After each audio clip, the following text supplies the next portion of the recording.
I'm Ruben. And I'm Nelly. And we are going to be the hosts for this show.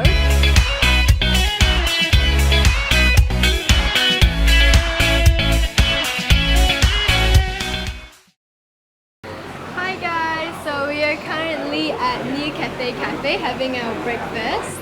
And today we're trying a local delicacy again, which is a very Malaysian dish. It's called Hokkien Mee. Yeah, it's basically noodles in spicy soup. Like It's prawn soup, Yeah, prawn right? soup that's a bit spicy as well. Yeah, so and- they have meat and egg and Yes. all that. Yep. Yeah, and this stall has been around for more than 10 years, and they do it very traditionally, and that's Yeah. why a lot of people come here for this dish. Yeah, a lot of local people around here having their breakfast. So Should we're we gonna dig try? in and try it out. Yeah.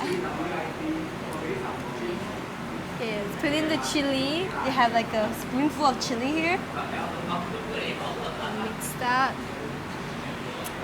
Okay, let's try some. I can smell the prawn. Yeah, it's very nice. I love this dish. So Oh, it's your favorite? yeah, Is it's it? my favorite local food. Some of that.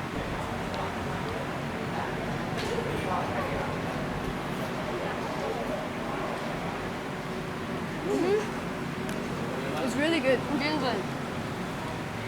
The prawn, you can taste the prawn in the soup. Although you don't see any like There visible are like prawns. prawns. There are prawns, but they're like very smaller small. ones. Yeah, but and you can see it. the soup itself is really good. Yeah, I can understand why people wake up for this. I would wake up for this. And the uncle is like really It's really cute. yeah. And I he like it. gave a lot of egg, you know? A lot of Which I egg. love. But yeah, this is a little prawn. So, this store is actually at Bukit Jambu. In Penang. Yeah, in Penang Island. So definitely, if you're here, you should try it out. Yeah.